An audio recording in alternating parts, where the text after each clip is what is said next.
Bismillahirrahmanirrahim. Assalamualaikum warahmatullahi wabarakatuh. Subhanallah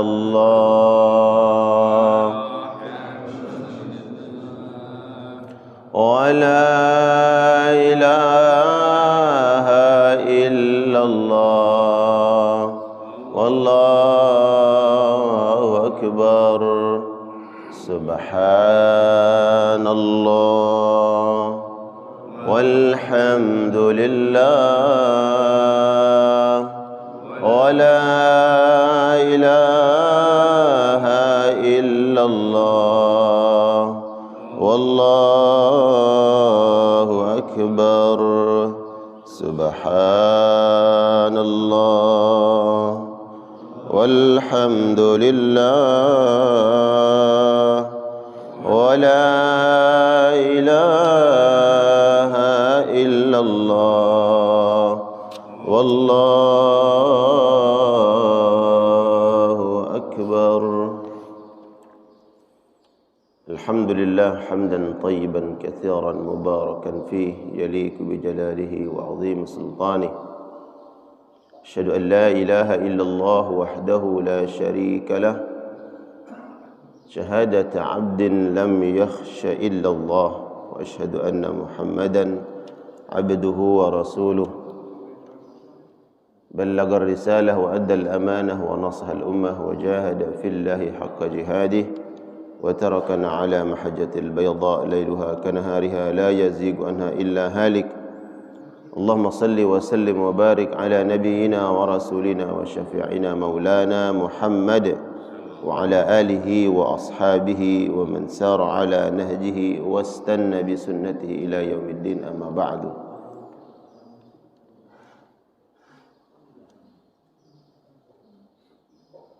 Mas sekalian yang Allah muliakan, alhamdulillah kita bersyukur kepada Allah Subhanahu wa taala di pagi hari ini atas nikmat karunia Allah Subhanahu wa taala kita bisa melaksanakan salah satu kewajiban kita, melaksanakan salat subuh berjamaah. Setelah itu kemudian kita duduk sejenak sama-sama tawasau bil haqqi wa tawasau bis sabri, saling menasihati dalam melaksanakan kebenaran dan saling menasihati, saling mengingatkan, saling menguatkan dalam kesabaran atas melaksanakan perintah-perintah Allah Subhanahu wa taala dan menjauhi larangan-larangan Allah Subhanahu wa taala. Semoga tentunya amaliyah kita di pagi hari ini dibangun di atas ikhlas, niat semata-mata mengharapkan wajah Allah Subhanahu wa taala, dan Allah letakkan pada timbangan kebaikan kita dan insyaallah menjadi penyebab kelak kita mendapatkan masuk surganya Allah Subhanahu wa taala.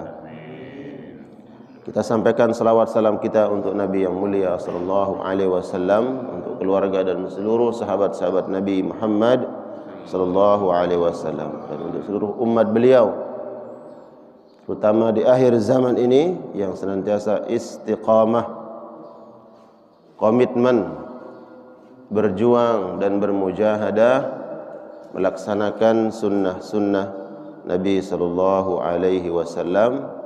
Dan semoga kita bagian dari umat tersebut yang cinta dengan sunnah Nabi sallallahu alaihi wasallam, mengamalkan dan memasyarakatkan sunnah-sunnah Rasulullah sallallahu alaihi wasallam, yang itu kemudian nanti diganjar, diberikan balasan oleh Allah Subhanahu wa taala, mendapatkan syafaat daripada Nabi kita, Nabi Muhammad sallallahu alaihi wasallam. Amin ya Allah ya rabbal alamin.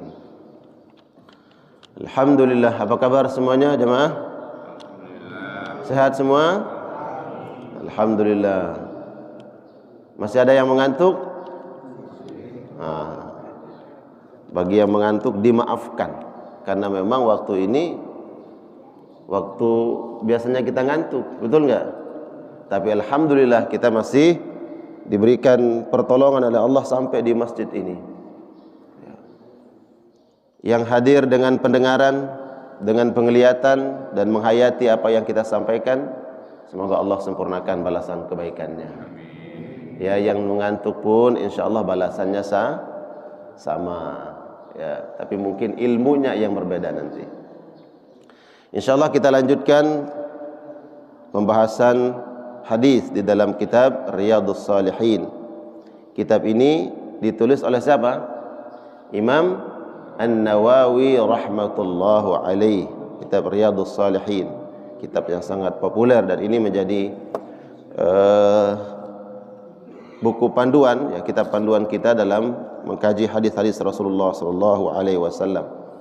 Dari awal kajian sampai pagi hari ini sudah hampir ya 3/4-nya sudah terlalui. Ya, mudah-mudahan Allah panjangkan usia dan umur kita sampai kita insyaallah bisa mengkhatamkan kitab Riyadhus Shalihin dari Imam An-Nawawi rahmatullah alaih. Hadis berikutnya dari bab tentang keutamaan salat berjamaah kemudian datang ke masjid. Hadis yang diriwayatkan oleh sahabat Abu Hurairah radhiyallahu taala anhu, dan periwayatan ini sampai kepada Imam Muslim rahmatullah alaih.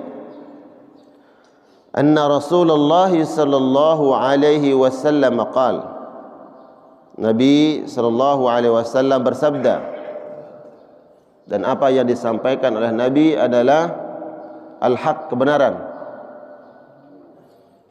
Beliau mengatakan, ala adullukum ala ma yamhullahu bihil khataya wa yarfa'u bihid darajat.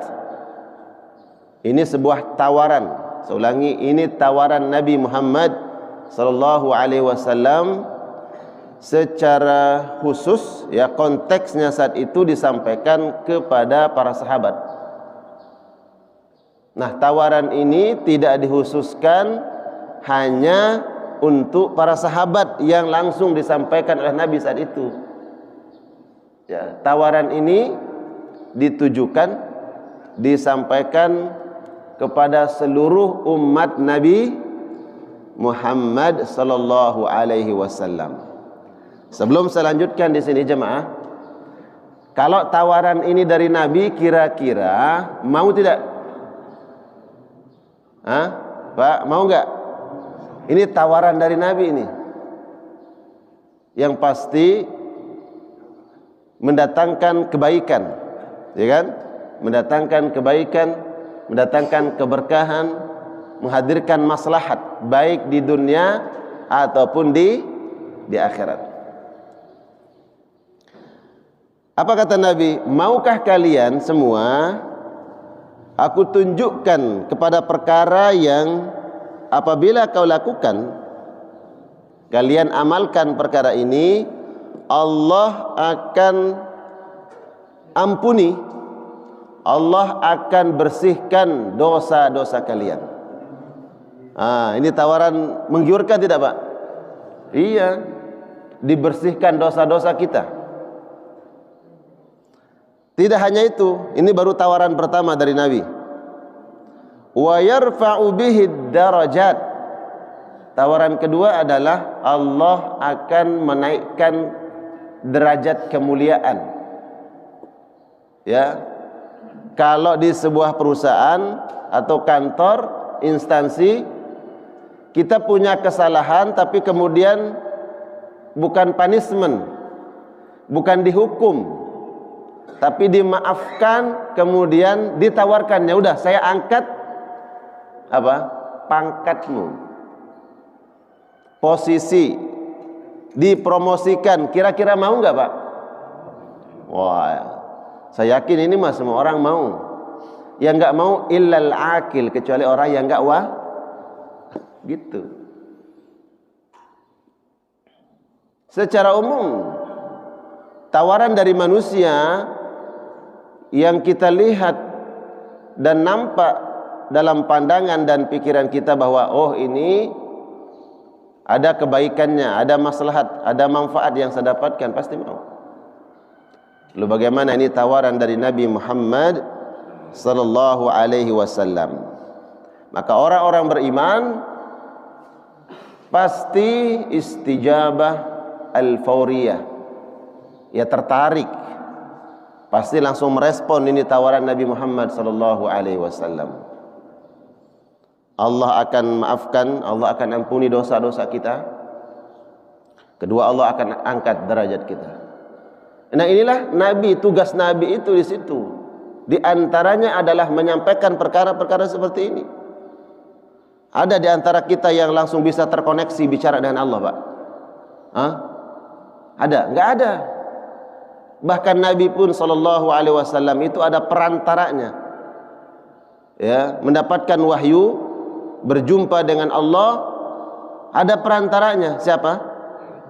Malaikat Jibril alaihissalam. Nabi makhluk paling mulia, itu ada perantaranya. Wahyu sampai kepada Nabi lewat malaikat. Nah, apalagi kita ini nggak bisa langsung bicara dengan Allah, terkoneksi dengan Allah. Apa yang Allah inginkan untuk kita, kita nggak tahu. Apa yang Allah perintahkan, apa yang Allah larang, mana kebaikan untuk kita, kebaikan dunia, kebaikan akhirat, kita nggak tahu. Dihadirkanlah seorang Nabi yang tujuannya sebagai wasitah kita, sebagai perantara yang menyampaikan kepada kita apa-apa yang Allah inginkan dari hamba-hambanya. Nah, tawaran ini Nabi mengatakan, maukah aku sampaikan kepada kalian dua perkara, ya, suatu perkara yang nanti Allah akan hapuskan dosa-dosa kalian dan Allah akan mengangkat derajat kalian. Qalu, para sahabat mengatakan, bala ya Rasulullah, tentu ya Rasulullah, kami pasti mau. Enggak ada orang yang enggak mau. Qala, Nabi kemudian menyampaikan sebab Allah akan ampuni dosa-dosa kita dan Allah angkat derajat kita. Ternyata di sini disebutkan ada 3 perkara. Ada 3 perkara yang menyebabkan dosa kita diampuni oleh Allah dan Allah akan memuliakan kita. Allah angkat derajat di dunia, Allah angkat derajat di akhirat insyaallah. Pertama, isbagul wudu' 'alal makarih. Sempurnakan wudu'mu dalam keadaan yang engkau benci. Sempurnakan wudu pada situasi-situasi, keadaan-keadaan yang kita enggak suka. Nah, kira-kira waktu atau situasi yang kita enggak suka ini untuk menyempurnakan wudu kira-kira kapan? Pak, orang ogah-ogahan wudu, Pak. Kalau wudu pengennya udah asal-asal aja. Kira-kira di mana dan kapan waktunya? Subuh. Kira-kira kapan waktunya? Subuh dan di mana? Atau cuacanya seperti apa? Waktu dingin. Ya. Waktu subuh dan keadaan cuaca sangat dingin. Dan airnya bukan dingin lagi, dingin. Ya, kira-kira di mana nih kalau di wilayah kita? Yang dekat aja di mana? Di puncak. Itu mau sholat subuh, baru nyentuh air aja begini umpamanya. Jangan bicara air yang ada penghangatnya dulu. Ini secara umum, karena nggak semua orang bisa terakses dengan tempat-tempat yang ada penghangatnya, betul nggak? Di waktu subuh kita baru gini air aja, wah dinginnya luar biasa. Seperti air yang baru dikeluarkan dari kulkas, dingin. Lalu kemudian kita sempurnakan wudu. Bagaimana menyempurnakan wudu? Bagaimana menyempurnakan wudu? Menjaga sunnah-sunnahnya. Sunnahnya sudah terjaga, apalagi yang wajibnya. Anggota tubuh yang wajib, wajah, tangan, bagian kepala, kaki, itu wajib dibasuh. Kalau salah satu daripada anggota tubuh yang 4 ini tidak dibasuh, sah atau tidak wudunya? Enggak sah. Ya. Ustaz, wajah itu sunnah. Dari mana? Al-Quran menyebutkan fagsilu wujuhakum. Ya, cuci wajah itu wajib. Nah, yang sunnahnya dijaga ini yang dimaksud oleh Nabi sallallahu alaihi wasallam sebagaimana yang dijelaskan oleh para ulama. Kita menyampaikan apa yang sudah dijelaskan, diterangkan oleh para ulama tentang makna isbagul wudu, sempurnakan wudu, ya,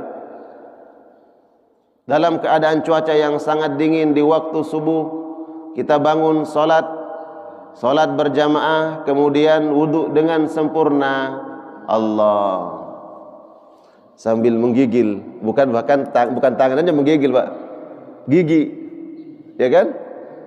Apa sebab? Berkumur-kumur, karena ada keutamaannya. Ya Allah, berkumur-kumur di waktu pagi untuk salat subuh, menghilangkan aroma dan bau mulut kita, apalagi nanti kemudian sempurnakan dengan siwak, ya penting, Pak. Mohon maaf, apalagi kemudian sebelum tidur ternyata apa, Pak? Terus bangun pagi, buru-buru salat berjamaah, hanya yang wajib-wajibnya saja. Pas salat berjamaah, assalamualaikum warahmatullah, pas kita ke kanan, yang kirinya nengok ke kanan, kita nengok ke kiri. Ya, ini keutamaan bagaimana kita menjaga tuh. Salah satunya sunnah tadi, mulai dari tamadmat, berkumur dengan bagus, ya, apalagi menggunakan siwak, ya, tidak ada siwak, menggunakan pasta gigi. Nah, orang yang menyempurnakan wudu ini di waktu yang sangat tidak disukai oleh kita, Allah akan membersihkan, Allah maafkan dosa-dosa kita. Apa sebab? Di situ ada perjuangan, ada pengorbanan, ada situasi yang kita enggak suka, tapi karena mengharap wajah Allah, mengharap karunia Allah Subhanahu wa taala, pun kemudian kita lakoni, kita laksanakan, kita lakukan. Makanya ada kaidah mengatakan al-ajru ala qadril masyaqqah. Ini kaidah. Balasan pahala yang Allah berikan, yang Allah persiapkan, berbanding lurus dengan besar dan kecilnya pengorbanan yang kita berikan untuk Allah. Nah, semakin besar perjuangan, pengorbanan kita, maka di situ kemudian Allah juga memberikan apresiasi. Allah berikan balasan pahala lebih besar. Makanya pernah kita bahas nih, kalau ada orang yang rumahnya di samping masjid, cuman 3, 4, 5 langkah sampai ke masjid, dia bisa lompat ke masjid. Beda pahalanya dengan orang yang berada di zawiyah, ya. Jarak antara rumahnya dengan masjid jauh, tapi dua-duanya sampai ke masjid. Kira-kira pahalanya sama tidak? Beda. Allah sangat menghargai kita manusia, mampu memberikan apresiasi, balasan terbaik, ya, atas orang yang mungkin telah memberikan kontribusi, membantu, ya, berkhidmat, loyal, itu kita berikan itu, apalagi dengan Allah Subhanahu wa taala. Nah, ini jadi kalau kita menginginkan sesuatu hal yang besar, balasan dari Allah dalam kehidupan ini dan nanti di akhirat, maka ya begitu, ya, berikan yang terbaik untuk Allah Subhanahu wa taala. Isbagul wudu artinya sempurnakan wudu, ya. Wudu, penyebutan wudu ini maksudnya apa, Pak? Kenapa dibahas di sini di bab salat? Karena orang yang wudu itu identik mau salat, bukan karena wudu isbagul wudu, sempurnakan wudu, saya itu tidur lagi. Bukan. Karena ini ada pada bab tentang keutamaan salat berjamaah, kemudian bab keutamaan berangkat ke masjid, bab nanti berikutnya bagaimana keutamaan orang yang selesai sholat kemudian berdiam diri di masjid menunggu waktu sholat berikutnya. Ini di bab tentang sholat disebut wudu. Yuk, kenapa nggak dibahas di bab wudu saja? Ya, ada bab wudu tertentu. Ya, dimasukkan ini karena bicara tentang keutamaan sholat. Setelah berwudu di waktu dan situasi keadaan yang sangat dingin tersebut, kemudian kita sholat. Ya, sempurnakan wudu, menyempurnakan wudu. Jadi sunnah-sunnahnya dijaga. Basuh wajah dengan sempurna. Beda cara membasuh wajah dengan mengusap bagian kepala, beda. Kalau ghuslul wajhi berarti tangan kita ini betul-betul nyentuh, Pak. Nyentuh kemudian usap dari batasan-batasannya, dari atas nih, ya, mulai dari tempat tumbuhnya rambut, sampai ini apa nih? Janggut, bukan yang ininya, ini janggutnya. Nah, dagu di sini nih. Ustaz, bagaimana kalau orang nih botak, gak ada rambutnya di sini tumbuhnya? Secara umum, ya, adalah tempat mulai tumbuhnya rambut. Sempurnakan.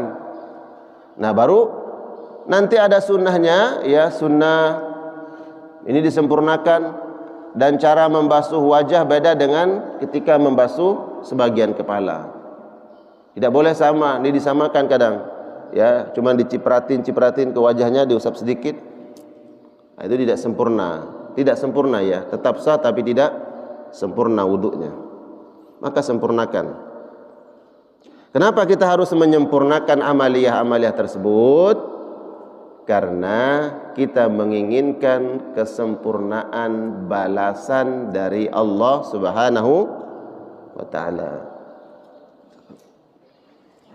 Wa yarfa'u bihi ad-darajat wa kathratul khuta ila al-masajid. Ini yang kedua. Yang pertama menyempurnakan wudu, yang kedua wa kathratul khuta ila al-masajid. Kemudian engkau memperbanyak langkahmu menuju masjid. Nah, ini makanya tadi yang disebut bahwa menyebutkan wudu itu bukan hanya sekedar wudu. Penjelasan kalimat berikutnya itu adalah sesuatu hal yang terkait dengan wudu tadi. Setelah kau sempurnakan wudu dengan baik, ya, dengan sempurna, kemudian melangkah ke masjid, memperbanyak langkah ke masjid. Masya Allah. Jadi memang disunnahkan ya. Kalau seandainya ada dua akses kita ke masjid, nih Pak, dari rumah kita nih untuk ke masjid ada dua aksesnya ini. Ada akses terdekat, ada yang agak muter dikit. Nah, orang kalau termotivasi dengan hadis ini, kira-kira dia pakai akses potong jalan, ya, yang langsung ke masjid, atau dia muter cari jalannya lebih jauh baru sampai ke masjid. Kira-kira kalau termotivasi dengan hadis ini, ya saya yakin muter. Jadi kata para ulama, ya memang kita maknai dulu hadis ini secara teksnya dulu, baru nanti kita takwil. Oh, ini bukan masalah langkah katanya. Kalau ada menjelaskan ini bukan masalah langkah, ini isyarat dari Nabi SAW agar orang gemar datang ke masjid. Itu kan takwilnya, ya, interpretasinya. Tapi maknai dulu secara tekstual hadis ini. Perbanyak langkah ke masjid, berarti semakin banyak langkah ke masjid, semakin besar pahala dan semakin banyak dosa yang diampuni oleh Allah Subhanahu wa taala. Ya. Bagi orang yang tidak paham dan tidak mengerti hadis ini, mungkin ngapain itu jauh-jauh muter, ada jalan dekat ini. Nah, itu. Ya mungkin dia akan berasumsi seperti itu. Wah, ini orang kurang kerjaan gitu. Ya. Nah, boleh ya, jadi ada dua akses nih kita ke masjid, maka cari yang lebih jauh, boleh. Atau nanti kemudian sunnahnya Nabi berangkat ke masjid dari satu jalan, kemudian pulangnya cari jalan yang tadi, yang lain. Itu sunnah-sunnah Nabi sallallahu alaihi wasallam. Kasratul khuta ilal masajid, memperbanyak langkah menuju masjid. Kemudian wantizarus salati ba'da shalah fadzalikumur ribat. Fadzalikumur ribat, rawahu Muslim. Kemudian amalan yang ketiga, kata Nabi sallallahu alaihi wasallam, yang menjadi sabab Allah akan menghapus dan memaafkan dosa-dosa kita dan diangkat derajat adalah apabila kita berdiam diri di masjid. Saya ulangi, berdiam diri di masjid. Berdiam dirinya di masjid bukan karena menghindari seseorang atau lari karena masalah, ya. Tujuannya yang ini disampaikan oleh Nabi ini, berdiam dirinya di masjid adalah untuk menunggu waktu salat. Memang dia berdiam diri di masjid tujuannya adalah tadi untuk melaksanakan waktu salat.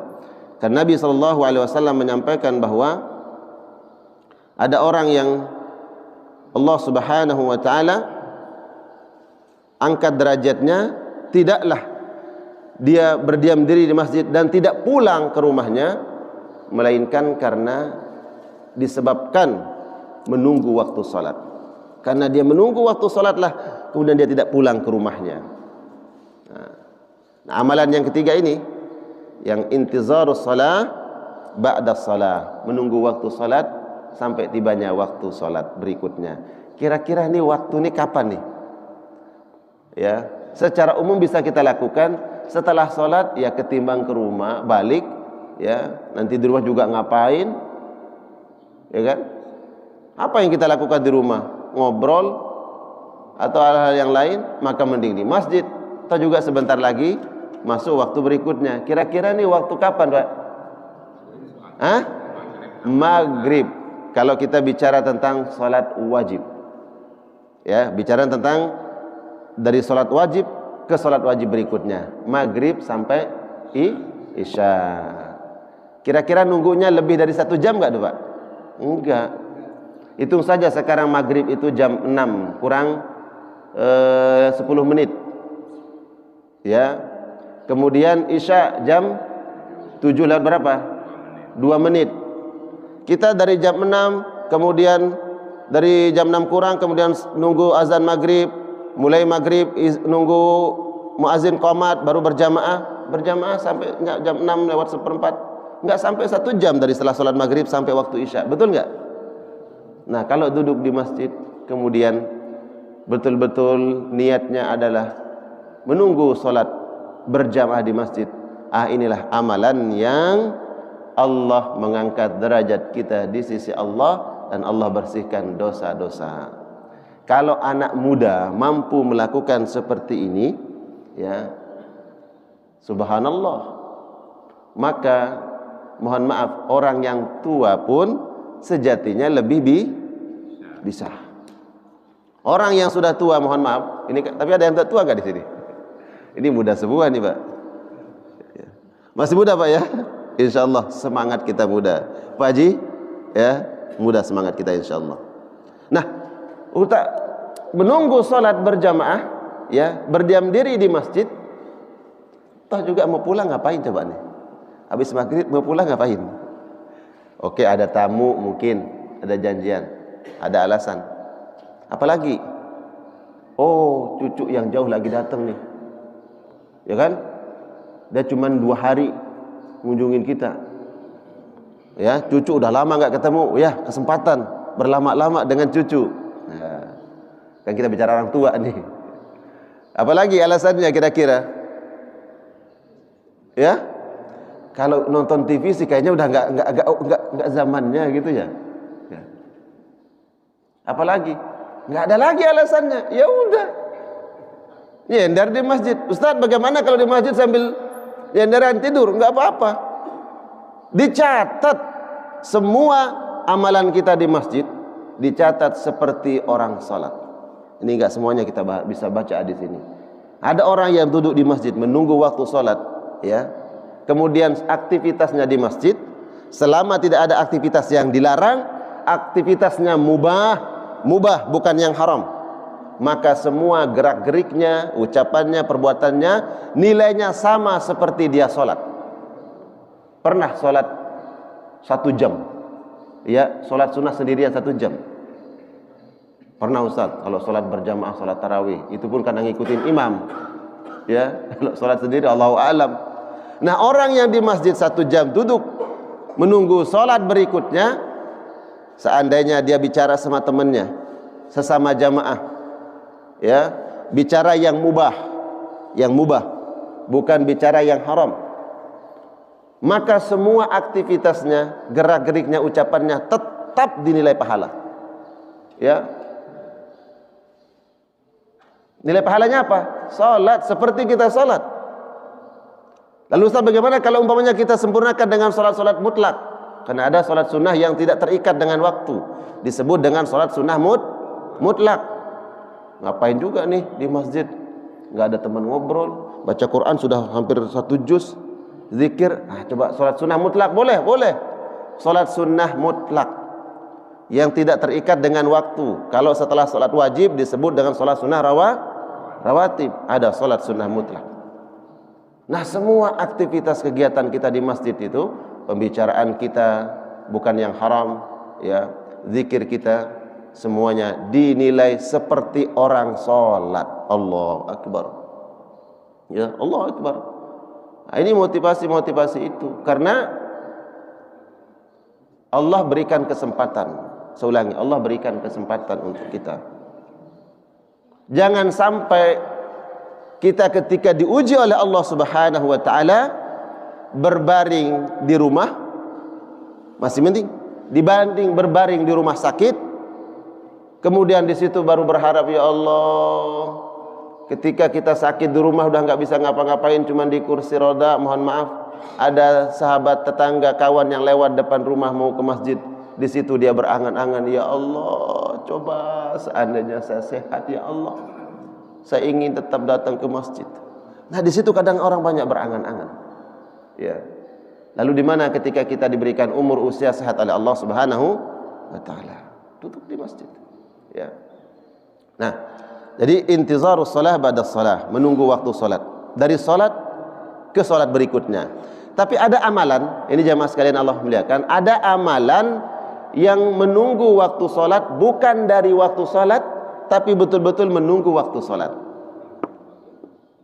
Contoh, salat zuhur jam 12, katakanlah jam 12 waktu salat zuhur.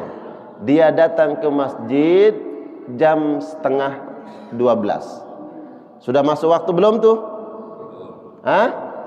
Belum. Boleh salat sunnah?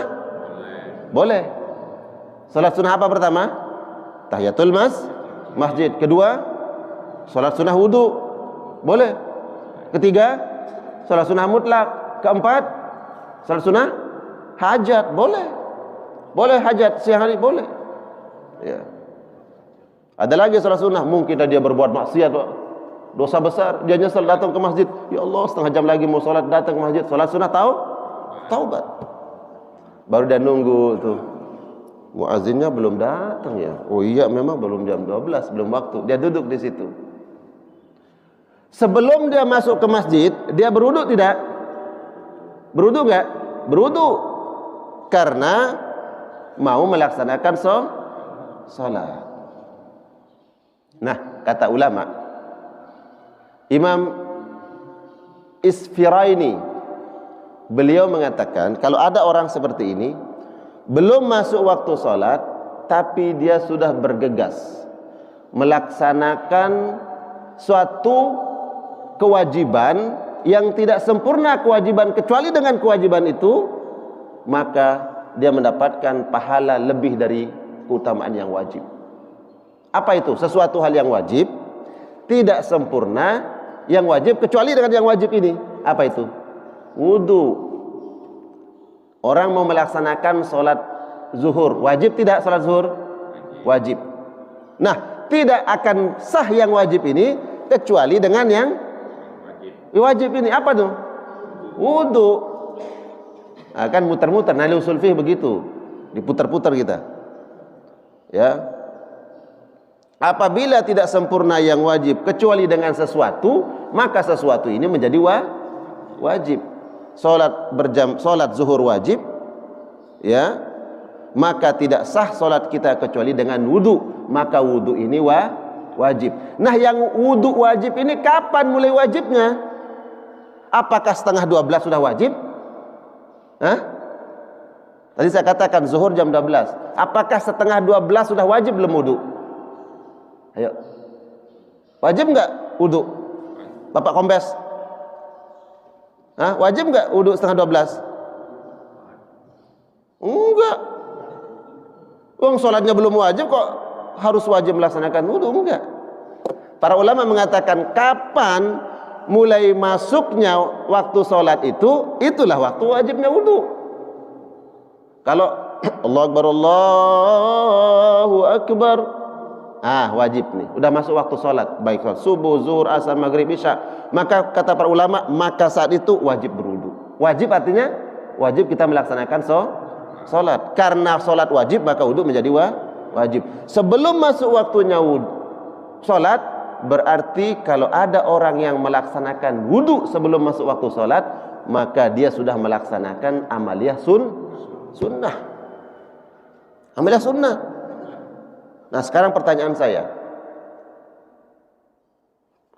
sudah masuk waktu sholat, dia berwudu, berarti dia melaksanakan sesuatu hal yang wajib. Cerna. Sebelum masuk waktu sholat, dia melaksanakan wudu, berarti dia melaksanakan amalan Paham ya? Baik, pertanyaan saya, kira-kira mana yang lebih besar pahalanya? Bapak melaksanakan wudu setelah masuk waktu karena memang wajib, atau wudunya sebelum masuk waktu sholat? Mana lebih besarnya pahalanya? Ada berdalil lebih besar pahalanya ketika masuk waktu sholat. Dalilnya apa? Karena berwudu di saat itu sudah wajib, maka tidak ada amalan sunnah yang mengalahkan amal wajib. Sebagaimana sholat sunnah nggak bisa melampaui pahala sholat wajib. Berdalil seperti itu. Tapi kata para ulama enggak. Kalau ada jamaah yang satunya jam 12 sebelum kurang 10 menit dia sudah berwudu, muadzin belum mengumandangkan azan, dia berwudu masuk ke masjid, ada pahalanya berwudu. Yang satu lagi menyusul setelah muadzin kumandangkan azan, Allahu Akbar, Allahu Akbar, udah azan ya, wudu yuk, wudu ya. Dua orang ini melakukan amalan yang sama tapi berbeda waktunya. Yang lebih besar pahalanya adalah yang berwudu sebelum masuk waktu sholat. Padahal berwudu sebelum masuk waktu sholat adalah dihitung sunnah dalam pandangan hukum syariat, ya, sunnah. Nah, apabila orang kemudian menunggu waktu sholat bukan dari waktu sholat, kalau tadi maghrib menunggu ke isya, tapi ini ada orang yang datang ke masjid mau sholat berjamaah, 1 jam sebelum masuk waktu sholat dia sudah ada di masjid, ya, semata-mata untuk menunggu sholat berjamaah, maka dia mendapatkan keutamaan ini, ya, karena di situ ada intizarus shalah, menunggu waktu sholat. Keutamaannya apa? Ya tadi, kalau setengah jam dia duduk menunggu sampai datangnya waktu sholat, maka setengah jam itu walaupun dia kemudian duduk berzikir atau mungkin dalam keadaan ngantuk kemudian dia nyender, ya, nyender antara sadar tidak sadar gitu, ya, ngantuk, dihitung oleh Allah berpahala salat, ya, subhanallah, ini keutamaannya. Kalau umpamanya yang berwudu kemudian nyender nih Pak nih, atau nyender di tembok udah gitu, tiba-tiba dikagetin sama jamaah lain, bangun gitu, tiba-tiba langsung bangun, batal nggak wudunya? Wudu lagi? Batal nggak wudunya? Dijelaskan tuh ikhtilaf, ada perbedaan pandangan. Kalau betul-betul sampai gitu ya, ngorok di masjid, dibangun, udah komat, wudulah. Ya, tapi dalam mazhab Imam Syafi'i, kalau seandainya dia duduk dengan menyender, kemudian tidak sampai dia jatuh begini saking ngantuknya, dia nyender begini, maka enggak batal wudunya, ya, enggak batal wudunya. Apalagi di antara ngantuk ya. Kemudian dia masih sadar tuh dengar orang di sekelilingnya, kemudian dibangunin. Ya. Batal nggak wudu? Enggak batal. Silakan langsung salat sunnah kah, salat wajib. Ya. Tapi kalau ingin wudu lagi, tajdidul wudu itu lebih bagus tentunya, tajdid. Ya. Memperbanyak wudu itu ada keutamaannya, memperbanyak wudu. Dalam sebuah hadis disebutkan nanti di akhirat ada orang-orang umat Nabi Muhammad sallallahu alaihi wasallam yud'auna yaumal qiyamah gurran muhajjalin. Nah, di sini nih. Ada umat Nabi Muhammad sallallahu alaihi wasallam nanti di akhirat. Dia dipanggil oleh Allah Subhanahu wa taala. Wajah-wajah mereka bercahaya, bahkan anggota tubuh mereka bercahaya, sampai kaki-kaki mereka mengeluarkan cahaya. Gurran muhajjalin. Siapa mereka? Mereka adalah orang yang senantiasa menjaga wudunya. Min atharil wudu. Karena ada bekas-bekas wudunya di situ. Nah, bekas wudu itu dimaksud bukan hanya sekedar wudu doang, ya. Tapi wudu itu adalah miftahus shalah, pembuka orang ingin melaksanakan salat. Berarti semakin banyak orang melaksanakan wudu, di situ berarti terkirim pesan bahwa dia banyak melaksanakan salat sunnah. Nah, ini tiga perkara yang disebutkan oleh Nabi sallallahu alaihi wasallam yang menyebabkan Allah akan menghapus dosa-dosa kita dan menaikkan derajat. Nabi mengatakan fadzalikumur ribat. Ini adalah kebaikan yang harus kalian kejar. Tidak cukup sekali Nabi mengatakan begitu, dia ulang lagi. Fadzalikumur ribat. Ini kebaikan-kebaikan yang harus kalian kejar. Ya. Harus diusahakan, harus bermujahadah, harus bersungguh-sungguh. Karena semua kaitannya dengan negeri akhirat. Allah maafkan, Allah ampuni dosa-dosa kita itu kaitannya dengan akhirat. Ya. Kemudian Allah angkat derajat kita kaitannya dengan akhirat. Ya Allah, bagaimana nanti kemuliaan, kesenangan, kebahagiaan, kebanggaan kita kalau kemudian kita diangkat derajat kita oleh Allah, dimuliakan. Ya. Di akhirat, di dunia pun sekarang kita kalau dihormati, senang nggak Pak dihormati, dimuliakan? Ini ada sebuah event nih, event besar, ya hadir banyak orang di tempat itu. Kemudian kita kemudian, oh Bapak silakan, Anda duduk di sini Pak, di sini tempatnya. Orang pada ngeliatin kita tuh, ya. Ada rasa kebanggaan tidak sebagai manusiawi? Ada enggak? Bangga, senang. Yang orang lain tempat duduknya biasa-biasa, kita tempatnya apa? VIP. Kira-kira senang enggak Pak? Hah? Yang mana? Tolak dulu. Oh, tolak dulu, jangan. Sini aja gitu. Itu urusan Bapak itu. Ya. Tapi di dunia boleh nolak Pak. Boleh tawaduk di dunia. Kan kita bicara akhirat nih. Bapak pengen Allah katakan, sini. Enggak, saya di sini aja. Enggak ada ceritanya di daerah tuh. Saya di sini aja.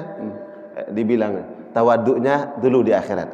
Di dunia, jangan di akhirat tawaduknya. Karena semua orang ingin tuh mendapatkan tempat-tempat yang mulia itu.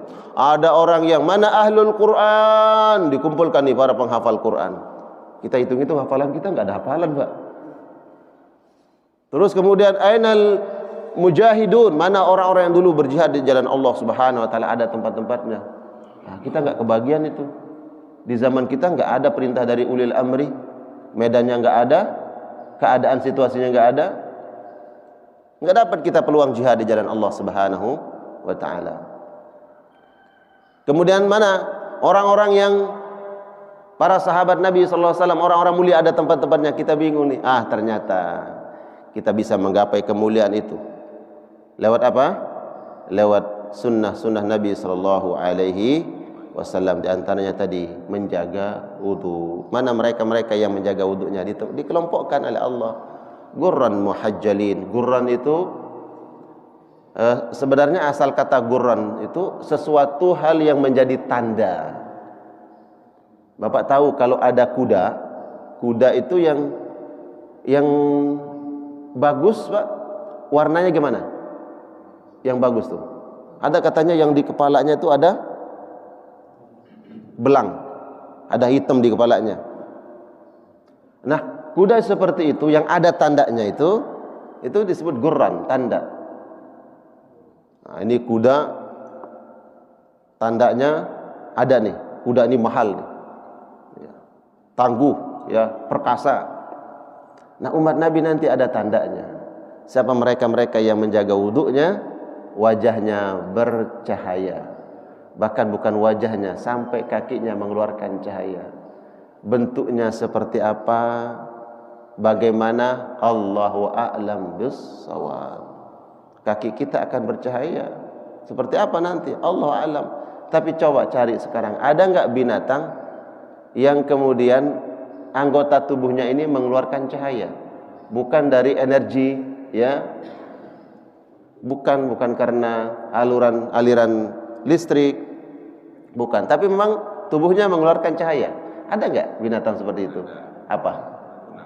Kunang, ya kan?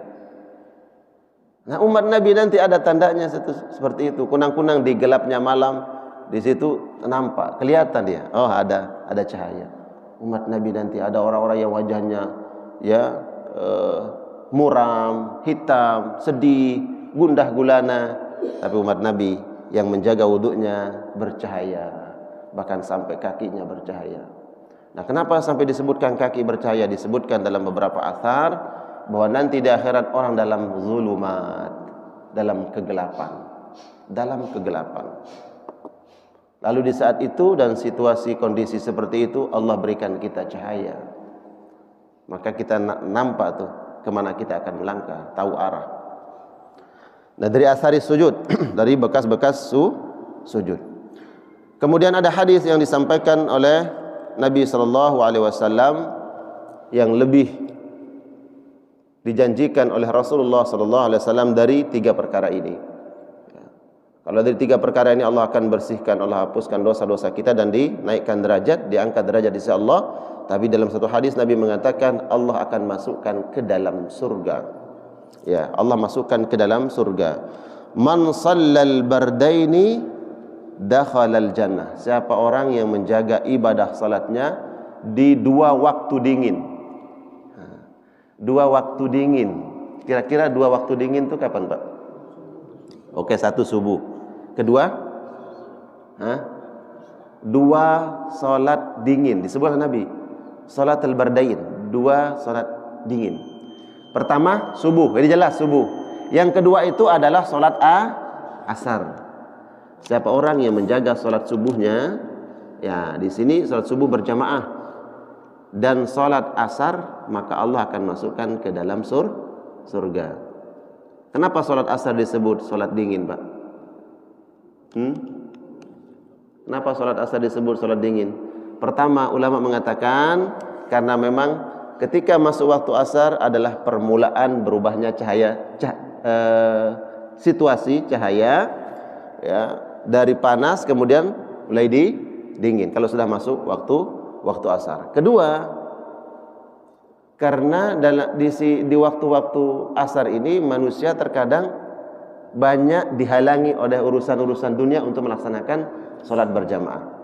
Pekerja umpamanya, tanggung ntar aja, ya kan? Kalau dari waktu kerja zuhur berarti sebentar, asar tanggung nih, ntar aja jam 4:30 sekalian pulang kerja. Yang di sawah dia sedang bercocok tanam, menyangkul, sebentar lagi selesai ini, tanggung, ntar aja sholat asarnya menjelang maghrib. Kalau ntar aja sholatnya di rumah dan seterusnya.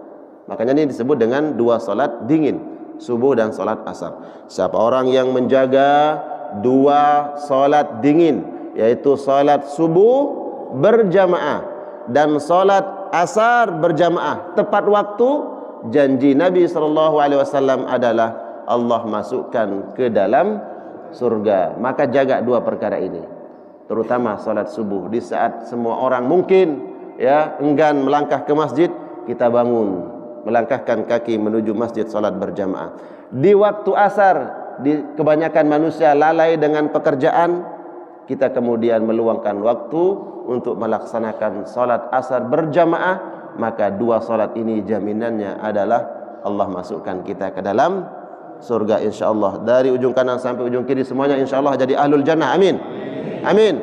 Amin ya Allah ya rabbal alamin. Taib, ini satu hadis yang kita bahas. Mungkin ada yang ingin diperjelas, ingin ditanyakan, silakan. Kalau tidak ada, kita lanjutkan sampai menunggu waktu syuruk, ya, waktu salat sunnahnya, kira-kira 10 menit lagi. Ya. Tadi antara memperbanyak wudu dan menjaga wudu itu sama atau? Iya. Menjaga wudu, ya, apakah sama menjaga wudu dengan memperbanyak wudu? Masya Allah, tabarakallah. Jadi ketika Nabi SAW menyampaikan 2 perkara, berarti ini Nabi ingin mengakomodir, ingin menjaga bagaimana umatnya melihat kebaikan-kebaikan yang Allah berikan. Karena tidak semua orang memiliki semangat yang sama terhadap urusan-urusan syariat, betul nggak? Ada orang yang kemudian mampu menjaga wudunya, mampu menjaga wudu. Kenapa? Karena getol melaksanakan ibadah-ibadah. Tapi ada orang yang tidak gemar melaksanakan amaliyah-amaliyah sunnah. Nah, orang yang tidak gemar mengamalkan amaliyah-amaliyah sunnah ini dimotivasi dari apa? Memperbanyak wudu. Itu ada pesan di situ, dijelaskan oleh para ulama. Maknanya memperbanyak wudu itu adalah motivasi bagi umat Nabi SAW. Mungkin di antara mereka ada yang tidak begitu gemar menjaga sunnah-sunnah Nabi SAW. Adapun tadi mereka-mereka yang mampu menjaga wudunya, menjaga wudu ini seperti Imam Syafi'i rahmatullah alaih. Imam Syafi'i itu malam tidur, kemudian sampai pagi, kenapa dia nggak berwudu? Wah, ini mazhabnya beda ini. Apa boleh sholat tanpa wudu? Ternyata malamnya itu dia nggak tidur. Imam Syafi'i itu menjaga wudu, ya, bukan dengan memperbanyak wudu, tapi beliau menjaga wudunya. Karena apa? Beliau dalam tidurnya mikirkan tentang ilmu, ya, istimbatul hukum. Dia baca dalam tidurnya itu, bukan tidur seperti tidur kita, tentang istirahatnya itu dia pikirkan tentang apa? Ayat ini kalau dikoneksikan, digabungkan dengan ayat ini bagaimana? Ini ayat ini menguatkan yang mana? Terus sampai subuh ternyata dia berpikir tentang ilmu. Bangun tanpa wudu dia langsung sholat, ya. Nah, orang-orang seperti ini tidak perlu dimotivasi dengan memperbanyak wudu. Ada umat Nabi SAW yang tidak gemar melaksanakan amaliyah sunnah, maka pintu ini adalah sebagai motivasinya. Nah, bagaimana keutamaannya? Apakah sama nanti keutamaan orang yang menjaga wudu dengan orang yang memperbanyak wudu tadi? Disebutkan bahwa kalau kita ingin mendapatkan cahaya di atas cahaya. Saya belum cross check hadis ini apakah sahih, tapi kalau kita lihat dari matannya, matan itu adalah teks hadis, dia menguatkan hadis-hadis yang lain. Saya belum cross check ini sahih atau tidak, tapi hadis ini mengatakan begini: kalau engkau menginginkan cahaya di atas cahaya, maka wudulah, kemudian setelah itu wudu lagi. Artinya memperbanyak wudu. Tadi saya contohkan di masjid, kalau saya nyender kemudian antara tidur tidak tidur gitu ya, tiba-tiba masuk waktu sholat, apakah sah wudu atau tidak? Fikihnya nggak usah wudu karena nggak batal wudunya. Tapi bagi mereka yang menginginkan cahaya di atas cahaya, an-nur ala nur, maka datang ambil air wudu. Karena wudunya yang pertama itu adalah cahaya wajahnya, kemudian wudunya yang kedua adalah menambah cahaya dia. Nah, teks hadis ini menguatkan hadis tadi, walaupun saya belum cross check sahih atau tidak. Tapi dari segi matannya, matan itu adalah teks hadis menguatkan hadis-hadis yang lain. Jadi, bagaimana? Sama enggak keutamaannya?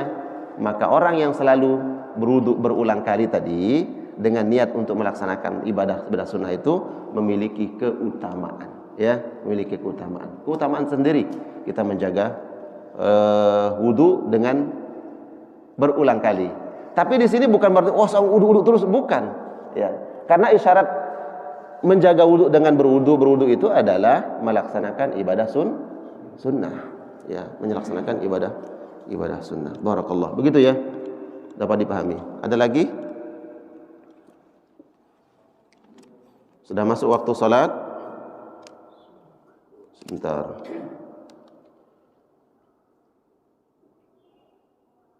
Masih ada waktu, ya. Masih ada waktu. Mungkin ada yang ingin ditanyakan, sehingga nanti pas waktunya untuk salat sunnah isyraq. Silakan. Kalau di kantor itu nggak ada masjid gitu ya. Nggak ada masjid. Tapi ada ruangan khusus kecil buat khusus Salat, ya. Terus kalau sholat asar kalau sholat dua itu pahalanya sama. Masya Allah. Ya. Ini kalau ada ruangan khusus, tolong digarisbawahi, ada ruangan khusus ya di kantor kita umpamanya.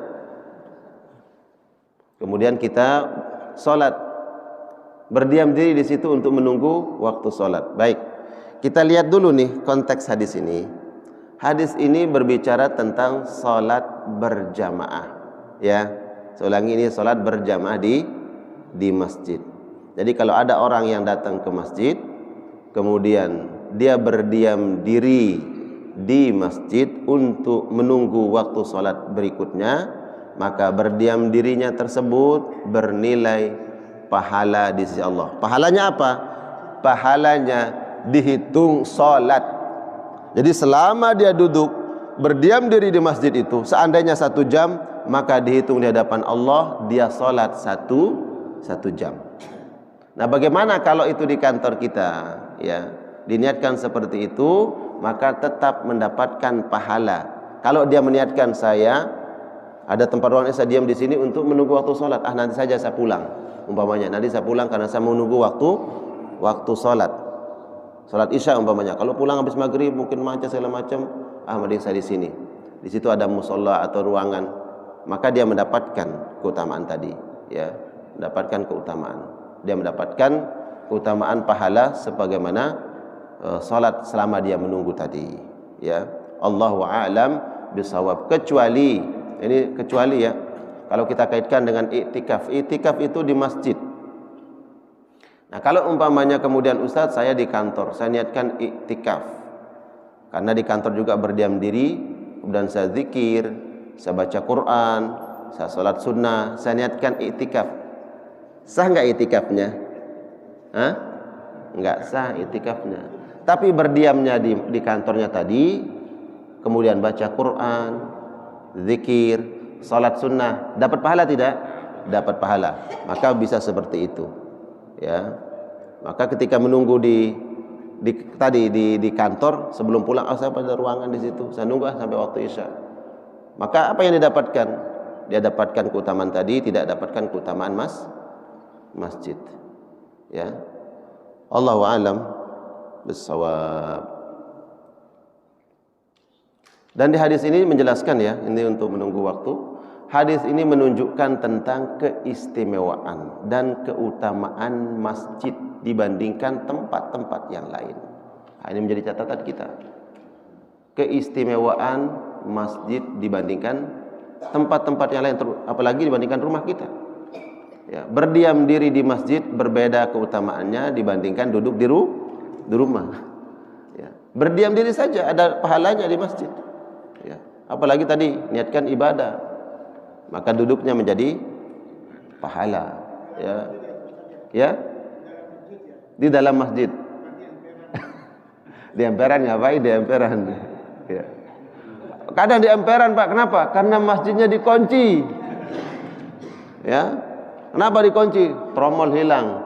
Ya, jangan gara-gara tromol hilang masjidnya dikunci. Ya, harus pengamanan, ya, harus lebih. Ya, karena ada orang yang pengen sholat, mau sholat duha.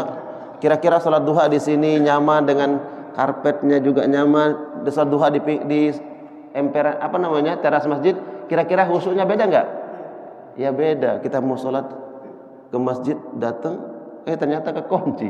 Kenapa dikunci, Pak? Pengurusnya bilang, udah berapa kali ini tromol hilang. Ya. Nah, jadi ini keutamaan masjid. Ya. Sebaik-baik sesuatu di atas muka bumi ini adalah rumah Allah, yaitu masjid. Silakan.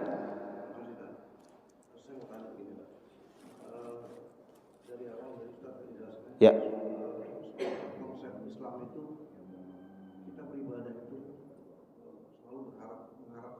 Iya. Mendapatkan pahala. Iya. Pahala dari Iya. Saya berpikir bahwa kita beribadah itu jadi menjadi pamrih. Iya, bagus. Mengharapkan sesuatu. Iya. Kalau kita nggak dapat itu, kita nggak beribadah. Iya. Apakah seperti konsep itu benar? Dalam artian sebenarnya kan yang kita tujukan kita dalam hati ya. Iya. Membuat hati kita lebih tenang, lebih dekat kepada Allah. Iya. Apa mengharapkan itu? Iya.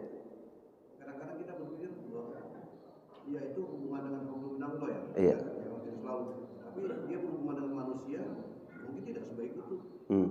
Ya mungkin kata-kata dia bagus, tapi kata-katanya menyakitkan, dia iri, dia dengki.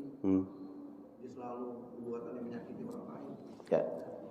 Konsep hubungan yang seperti itu yang sempurna sebenarnya dalam Islam itu seperti apa? Baik. Konsep ini bukan konsep saya. Konsep ini adalah konsep syariah yang disampaikan oleh Nabi SAW. Jadi semua janji ini adalah janji Nabi Muhammad SAW. Barang siapa yang melangkahkan kakinya ke masjid, apa kata Nabi? Allah akan menghapus dosanya, diangkat derajatnya. Lalu kemudian saya menginginkan itu. Saya ingin dihapus dosa-dosa saya dan ingin diangkat derajat saya. Oh, berarti ini enggak ikhlas nih ibadahnya. Ada motifnya, ada yang diharapkan. Apa? Dia ingin mendapatkan jabatan, ingin mendapatkan kemuliaan di hadapan Allah. Boleh tidak? Itu yang diajarkan oleh Nabi SAW. Nabi mengatakan, wa idza sa'altumullahal jannah. Kalau kalian meminta surga kepada Allah, kata minta, boleh kita minta. Maka fas'alullahal jannatal firdausil a'la atau kama qala Rasul, maka mintalah surga yang paling istimewa. Apa surga yang paling istimewa kata Nabi? Surga Firdaus. Jadi beramal mengharapkan pahala boleh atau tidak? Boleh. Dalil ulama adalah karena dia mengharapkan dari Allah Subhanahu wa ta'ala. Karena Allah yang perintahkan dia untuk beramal untuk mendapatkan apa yang dijanjikan oleh Allah Subhanahu wa ta'ala. Beramal mengharapkan pahala sedikit pun tidak mengurangi keikhlasan seseorang. Yang mengurangi keikhlasan seseorang adalah ketika dia beramal mengharapkan sesuatu bukan dari Allah. Itu yang mengurangi keikhlasan, bahkan nanti jatuh kepada kesyirikan. Nah, kalau kita termotivasi dengan janji-janji yang disampaikan oleh Allah di dalam Al-Quran dan janji-janji yang disampaikan oleh Nabi SAW, inilah ikhlas itu. Wa ma umiru illa liya'budullaha mukhlishina lahuddin. Kata mukhlisin di situ adalah hanya mengharap janji Allah Subhanahu wa ta'ala. Ya, karena itu yang dijanjikan oleh Allah dan Rasulnya.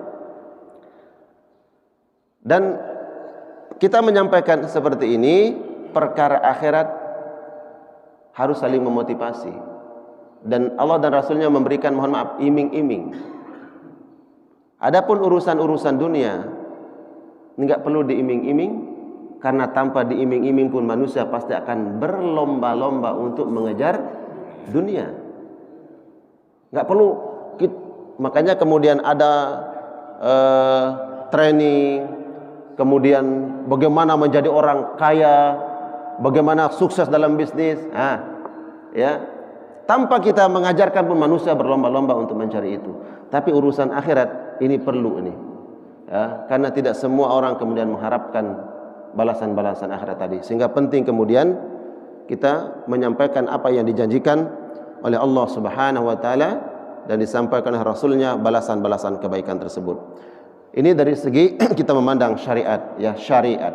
Tapi ada sebagian pandangan bahwa kita beramal semata-mata mengharap wajah Allah. Ada seorang sufi bernama Rabi'ah al-Adawiyah, ya kan? Apa dia katakan? Ya Allah, kalau aku beramal mengharapkan surgamu, campakkan aku dari surgamu, masukkan aku ke dalam nerakamu. Kalau aku beramal karena takut nerakamu ya Allah, kalau aku menjauhi dosa karena takut akan azabmu ya Allah, masukkan aku ke dalam nerakamu. Ya, Itu kata beliau. Ini babnya apa? Babnya mahabbah, cinta. Ya, mahabbahnya, cintanya. Sehingga cintanya kepada Allah tidak lagi dia mengharapkan balasan-balasan pahala tersebut, tapi dia ingin dekat dengan Allah Subhanahu wa taala. Pertanyaannya, apakah kita sudah sampai ini mahabbah kita ini kepada Allah seperti mahabbahnya Rabi' al-Adawiyah? Nah, itu pentingnya kemudian, ya. Hal itu. Itu kemudian karena mohon maaf, mahabbahnya bapak yang, ya kan, yang di belakang dengan mahabbah yang lain ini beda-beda. Bisa saja kemudian mahabbahnya bapak jamaah sekalian yang dimuliakan Allah lebih tinggi mahabbahnya kepada Allah dan Rasulnya ketimbang mahabbah saya kepada Allah dan Rasulnya. Mungkin saya hanya sekedar bicara saja, menyampaikan, tapi hati saya nih kalau dilihat enggak kuat mahabbahnya kepada Allah. Karena berbeda nih tingkatan-tingkatan mahabbah kita, maka kemudian disatukan dengan apa?